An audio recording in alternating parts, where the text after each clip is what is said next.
네, 오늘 봉독한 말씀을 가지고 교회를 돌보라 라고 하는 제목으로 말씀을 나누도록 하겠습니다.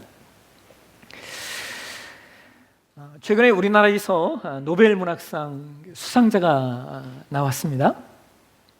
그런데 이전에 노벨 문학상은 받지 못했지만 한국계 작가로 최초로 노벨 문학상 후보에 올랐던 작가와 작품이 하나 있어요. 이 작품은 무려 3번이나 노벨 문학상 후보로 추천되기도 했던 소설인데요. 제목이 순교자라는 책입니다. 이 책의 저자는 김은국이라고 하는 분이에요.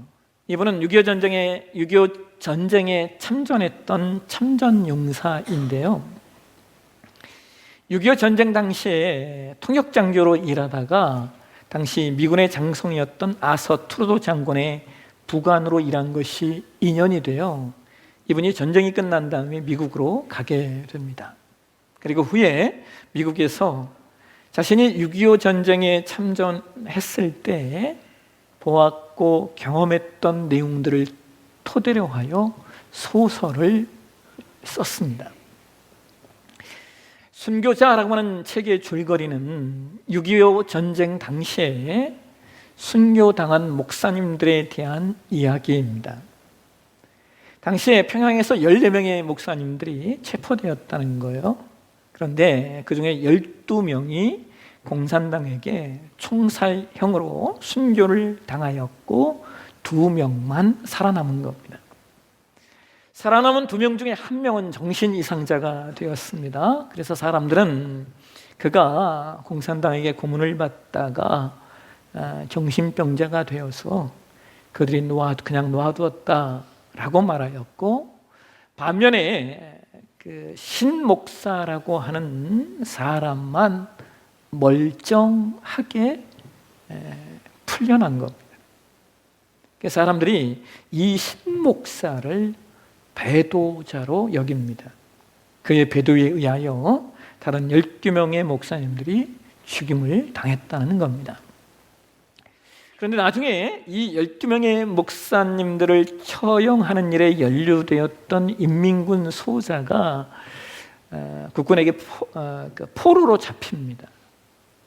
그리고 그에 의하여 진실이 밝혀지는데요. 사실은 그 14명의 목사님들 중에 끝까지 신앙을 지키고 또 심지어 하나님을 모독하는 인민군 간부에게 훈계까지 했던 사람이 바로 그 살아남은 신 목사님이었다는 거예요. 정신 이상자가 된 목사님을 빼놓고 나머지 12명의 목사님들은 모두 예수님을 배도했다는 겁니다. 이 정신 이상자가 된 목사님도 그 12명의 목사님 중에 자신이 그토록 존경하고 따랐던 목사님이 신앙을 배도하는 것을 보고 충격을 받아서 정신이 나간 거였습니다. 그런데 공산당은 오히려 배도한 12명의 목사님들을 총살시켰고, 정신 이상자가 된 목사님과 그리고 끝까지 신앙을 지켰던 신 목사님만 살려준 것입니다. 근데 여러분 참 놀라운 것이 뭔지 아십니까? 신앙을 끝까지 지켜서 살아남은 그 신 목사님이 그 사실을 사람들에게 밝히지 않는다는 거예요. 오히려 자신이 배도자였고 그 죽은 12명의 목사님들이 끝까지 신앙을 지키다가 순교했다고 말하는 겁니다. 그 순교자라고 하는 소설의 결론은 이거예요. 진정한 순교자는 그 신 목사님이라는 것이죠. 그는 신앙을 위하여, 그리고 그럼에도 불구하고 그 죽은 12분의 명예를 위하여, 그리고 그들의 가족을 위하여, 그리고 그 12명의 목사님들을 순교자로 믿고 있는 교회를 위하여 그는 끝까지 입을 다물고 그 모든 짐을 자신이 홀로 졌기 때문입니다.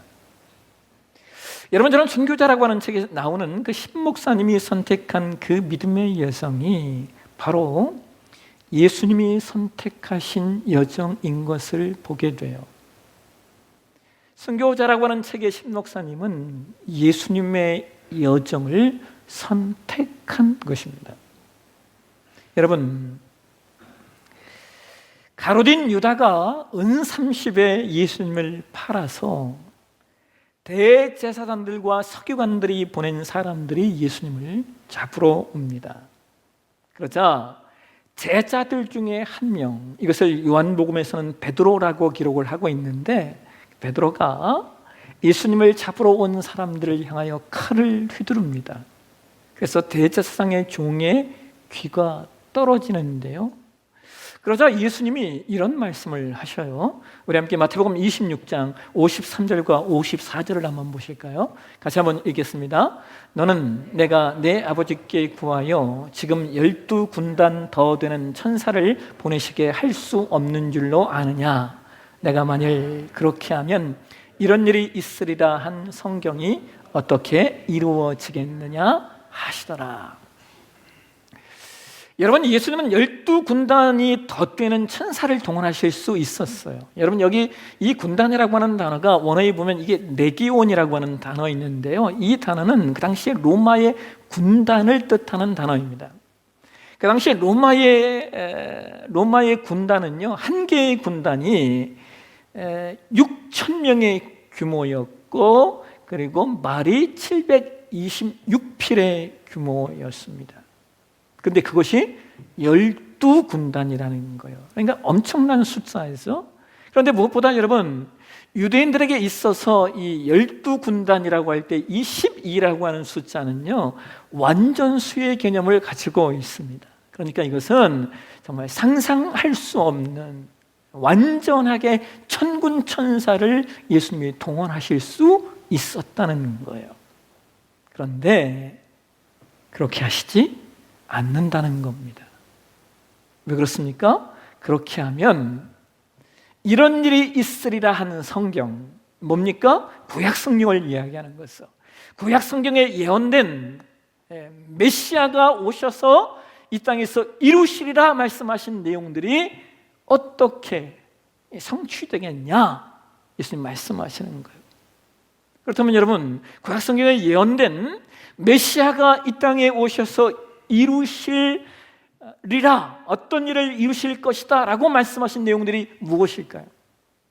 여러분, 구약 성경에는 메시아에 대한 예언들이 참 많이 있습니다. 그런데 그 중에 특별히 마태복음 26장에 예수님이 잡히시는 내용과 연관하여 우리는 이사야 53장의 말씀을 생각해 볼 수 있어요. 이사야 53장 7절의 말씀을 한번 보실까요? 같이 한번 읽겠습니다. 그가 곤욕을 당하여 괴로울 때에도 그의 입을 열지 아니하였으며 마치 도수장으로 끌려가는 어린 양과 털 깎는 자 앞에서 잠잠한 양같이 그의 입을 열지 아니하였도다.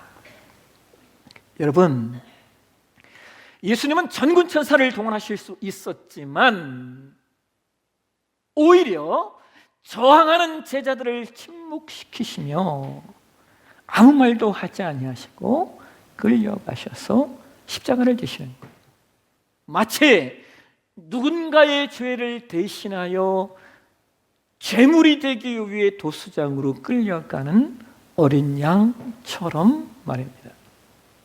여러분, 구약 시대의 그 제사는요, 이스라엘 백성들만 드렸던 것이 아닙니다. 그 당시에 여러 나라들이 이방신과 우상을 섬기는 제사 행위가 다 있었습니다. 그런데 이스라엘 백성들의 제사와 다른 나라들의 제사가 형식은 비슷했는지 모르지만 그 내용과 목적은 달랐어요. 그 당시에 이방신과 우상의 제사는 그 제사를 통하여 그 신을 만족시켜서 그들이 신이라고 여기는 그 잡신, 그 사탄의 영역을 기쁘게 해서 내가 원하는 것을 얻어내거나 혹은 그 잡신이 인간에게 주는 재앙을 막기 위하여 드리는 제사였습니다. 여러분 점집에 가셔서 점을 봐보신 적이 있는지 모르지만요, 사람들이 점집에 갈 때는요, 내가 원하는 것을 얻기 위해 갑니다. 이 점쟁이가 내가 원하는 걸 뭔가를 해주겠지, 들어주겠지, 맞춰주겠지 하는 마음을 가지고 갔다가요, 나중에는요, 이렇게 얘기합니다. 나한테 재앙만 내리지 말아달라고. 그 신존재가 나한테 재앙만 내리지 말아달라고. 이게 잡신, 세상의 악한 신들이 사람들을 미혹하고 두렵게 하는 내용이에요. 근데 여러분, 이스라엘의 제사는요, 이런 이방신의 제사, 우상의 제사와는 전혀 달랐어요. 왜냐하면 이스라엘의 제사는 대속적 개념을 가지고 있었기 때문에 그래요. 대속적 개념. 우리 함께 출애굽기 13장 15절 말씀을 한번 보실까요? 우리 이 말씀을 표준 세번 성경으로 한번 보시도록 하겠습니다. 같이 한번 읽겠습니다. 그때 바로가 우리를 내보내지 않으려고 고집을 부렸으므로 주께서 처음 난 것을 사람뿐만 아니라 이집트 땅에 있는 모든 처음 난 것을 죽이셨다. 그래서 나는 처음 태를 열고 나온 모든 수컷을 주께 제물로 바쳐서 아들 가운데서도 맏아들을 모두 대속하는 것이다.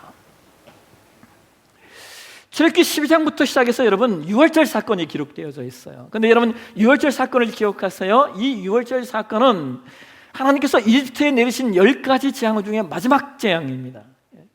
이 재앙은 죽음의 사자가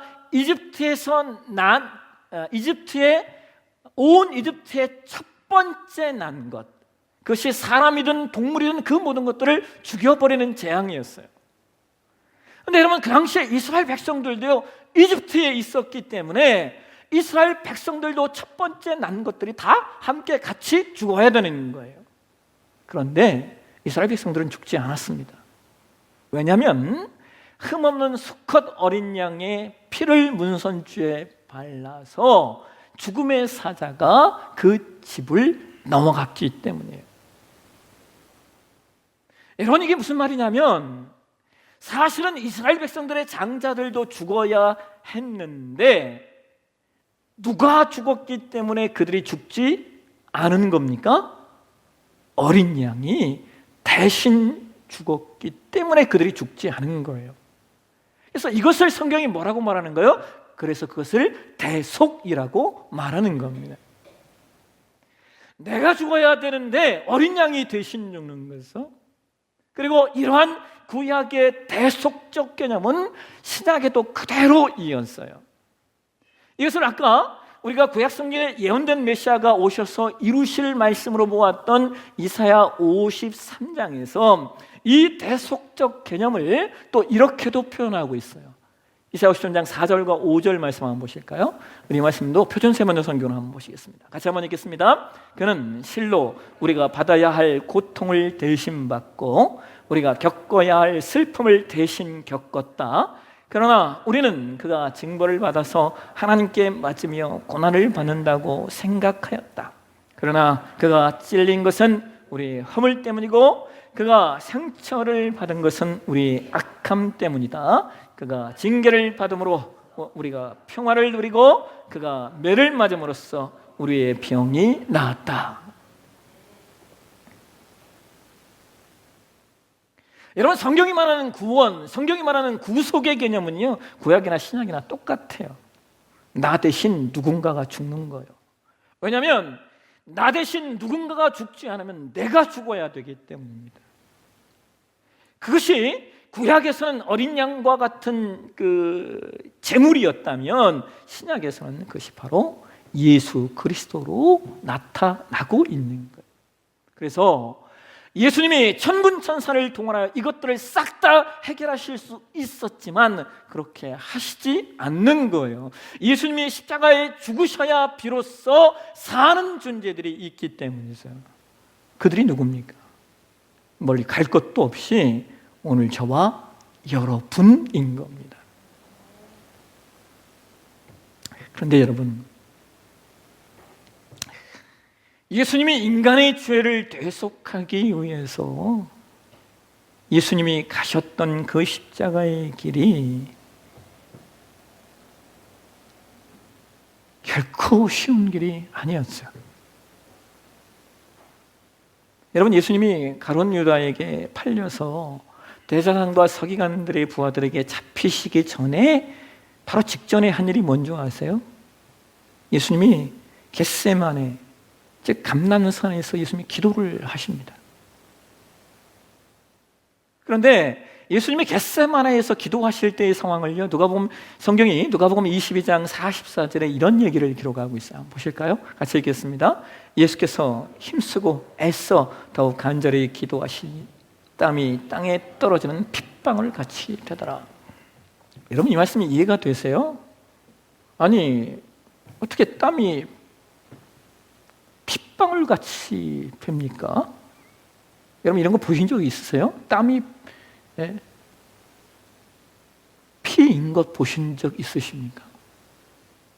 우린 거의 못 보는 일이죠. 근데 여러분, 의학적으로요, 혈한증이라고 하는 게 있어요. 혈한증.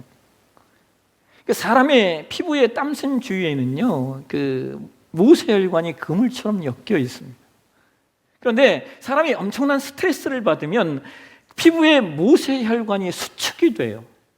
그러다가 그 스트레스가 조금 지나면 그 수축되었던 피부의 모세혈관이 갑자기 이완되면서 간혹 터집니다. 그러면 그 모세혈관에 터진 피가 땀샘으로 흘러나오는 거예요. 이것을 혈한증이라고 말해요. 그러니까 예수님의 십자가를 바라보시면서 엄청난 스트레스를 받으신 거예요. 왜요? 예수님도 육신을 가지고 있으셨거든요. 그래서 모세혈관이 터졌고, 그래서 땀이 피가 되어 떨어지는 겁니다. 또 여러분, 예수님이 십자가의 현장으로 가실 때 먼저 채찍질을 당하시죠. 그 당시에 이 채찍은요, 이 채찍을 플러젤럼이라고 불렀어요. 이 채찍은 우리가 생각하는 채찍이 아니라 상대적으로 짧은 채찍이에요. 그 채찍에는 각기 다른 길이의 가죽줄이 3가닥으로 나와 있어요. 왜 줄 길이가 다르냐면 맞는 부위를 넓히기 위해서 그렇대요. 맞는 부위를 넓히게 하려고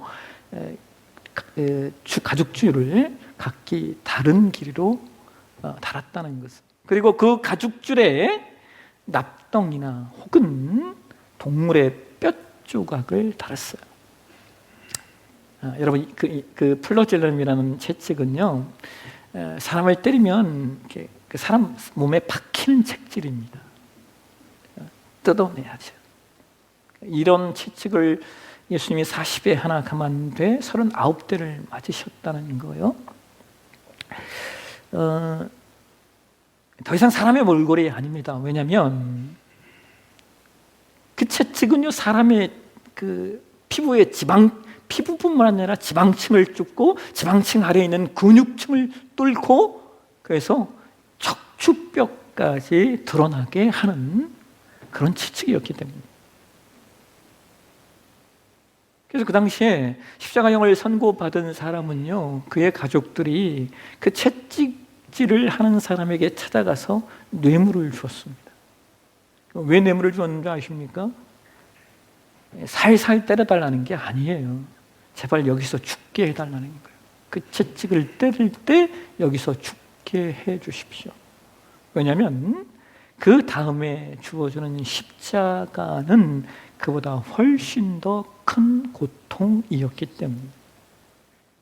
또 여러분, 예수님이 채찍을 맞은 다음에 로마의 군사들이 예수님 머리에 가시면류관을 씌워요. 학자들은 그 당시에 가시면류관을 이렇게 조명하는데 가시의 길이가 보통 2.5cm에서 긴 거는 5cm 정도 되었다는 거예요. 그것을 머리에 씌우고 그리고 목각으로 때립니다. 머리를. 그러면요, 여러분, 사람의 신체 중에 혈관이 가장 많은 부분 중에 하나가 머리예요. 그러면 그냥 예수님의 얼굴은요, 피로 번복이 되셨을 거예요. 그리고 이어서 예수님은 십자가로 가시죠. 여러분, 십자가가 무서운 형벌인 것은요, 십자가에 사람을 달 때 손과 발에 못을 박잖아요. 그런데 그 못이 사람의 정중신경을 통과해요. 정중신경을 꿰뚫어서 파괴시키는 거예요. 여러분, 사람에게 가장 큰 고통을 주는 게요, 신경을 건드리는 겁니다. 가장 고통을 주는 방법이 신경이에요. 여러분, 치통 경험해 보셨잖아요. 치통이 신경을 건드리는 거거든요. 근데 사람의 가장 굵은 신경을 못이 통과한다는 거예요. 십자가에 달린 사람은 결국 어떻게 죽음에 이릅니까?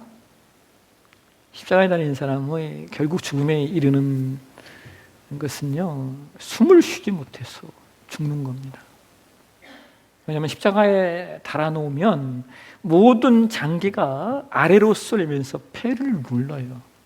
그러면 사람은 본능적으로 숨을 쉬기 위하여 몸을 들어 올리게 되어 있죠. 공중에 떠 있는 사람이 몸을 들어 올릴 때는 어떻게 해야 돼요?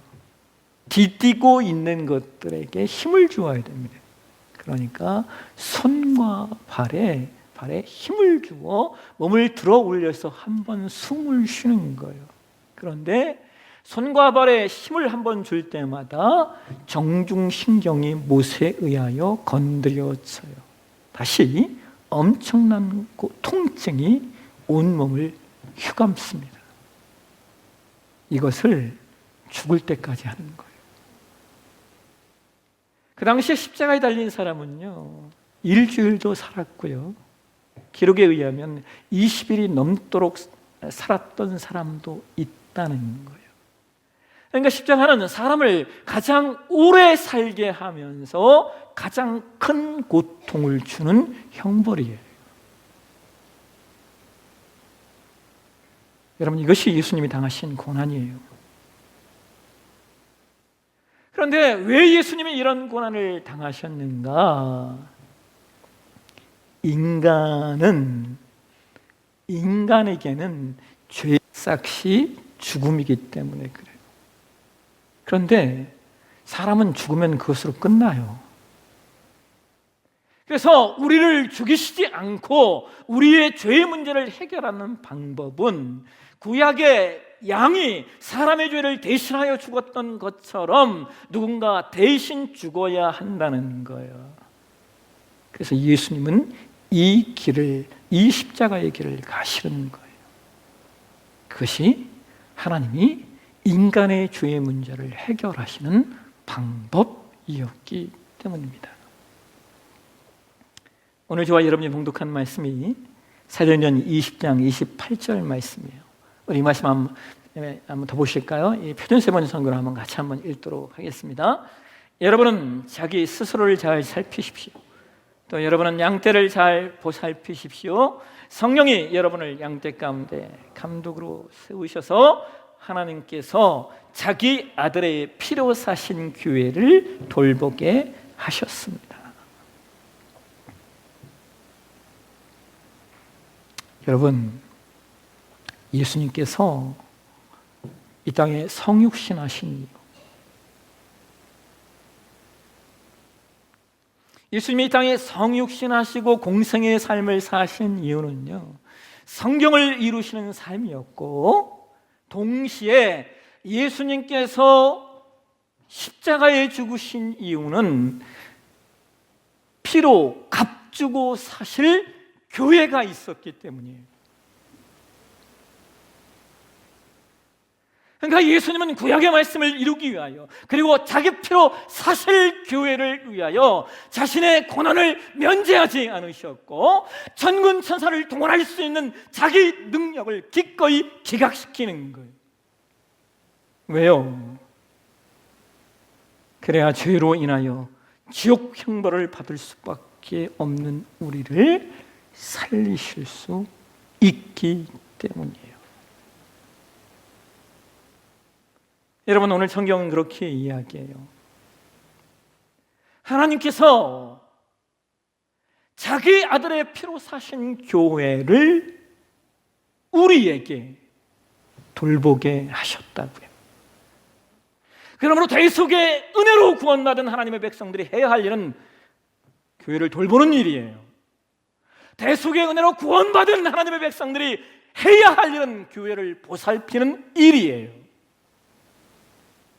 그래서 서론에 말씀드린 순교자라는 책에 나오는 신 목사님도 그렇게 교회를 위하여 자신의 억울함을 소명하지 않았던 것이고, 교회의 이익을 위하여 자신의 입을 다무는 거예요.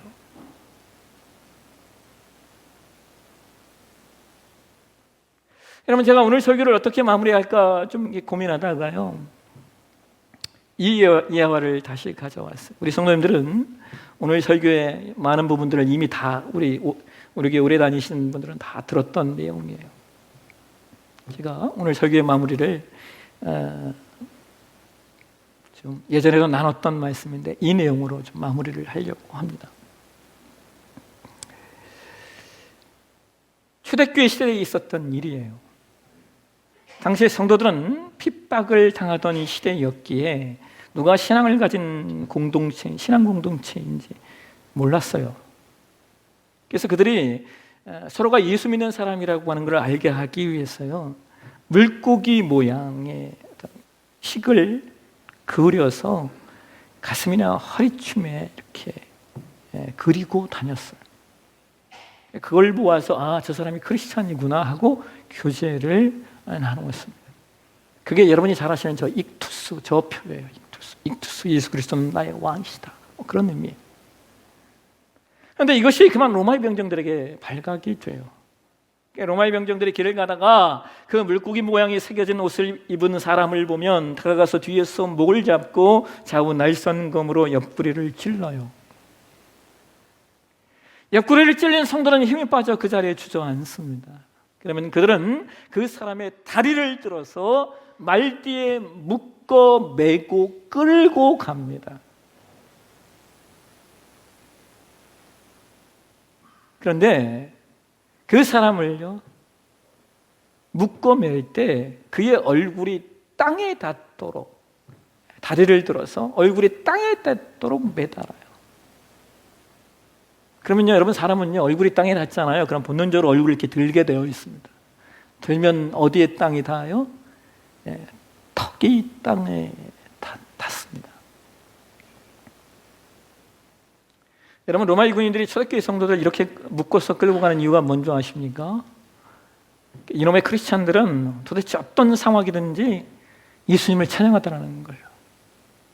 사자굴에서도, 화영장에서도 그들이 목 놓아 예수 그리스도를 노래하더라는 거예요. 그래서 이것이 듣기 싫어서 턱부터 먼저 깨트리는 거예요. 노래하지 못하도록. 그리고 그렇게 끌고 가서 십자가에 거꾸로 매달아 놓고 고문을 하는데요, 참 잔인한 고문을 했습니다. 여러분, 당시에 로마의 병정들이 했던 고문 가운데 하나가요, 머리에 열십자를 긋고요, 피부를 벗겨내는 고문이었어요.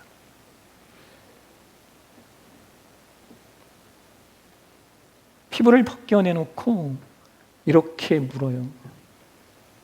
그래도 예수 믿을래? 그러면 그 성도가, 여러분, 턱은 깨졌죠. 몸의 피부는 다 벗겨진 상태죠. 그가 할 수 있는 말이 많지 않습니다. 그래도 예수 믿을래? 이 말에 많은 성도님들이 이렇게 말합니다. 아멘.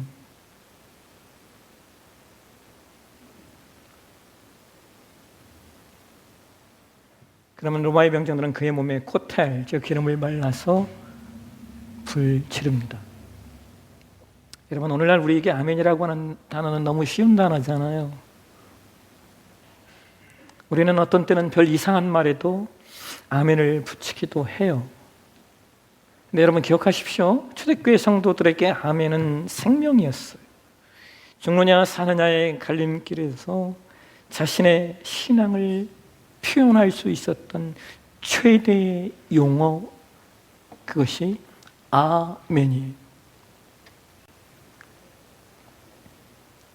여러분, 그들은 그렇게 신앙을 지켰어요. 그들은 그렇게 교회를 지켰어요. 그들은 그렇게 주님이 피로 값주고 사신 신앙을 지켜냈고, 그들은 그렇게 주님이 피로 값주고 사신 교회를 지켜냈다는 거예요. 그게 그들의 신앙이었어요.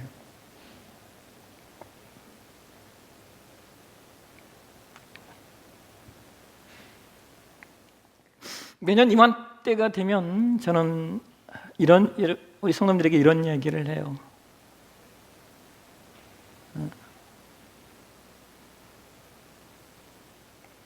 좀 많이 이름 좀 써서 주십시오. 매년 이맘때쯤 되면 하는 말이에요.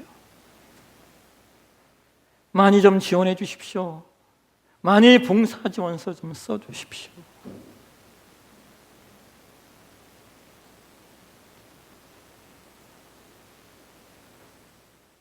그래서 한국교회 목사들이 이 시즌이 되면 제일 힘들어요. 다 누구나 어떤 목사면 다 힘들어요.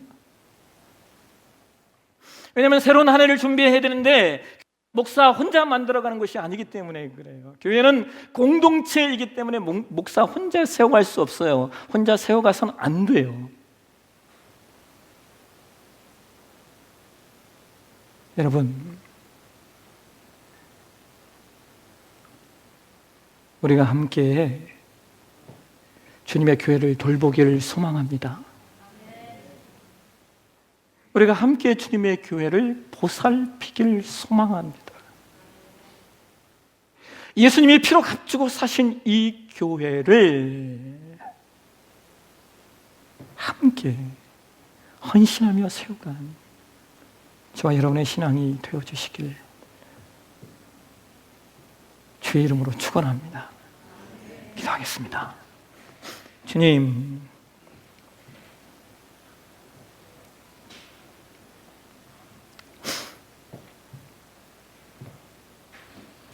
주님이 주님의 교회를 위하여 피를 흘리셨습니다. 그래서 오늘 우리가 이 자리에 있습니다.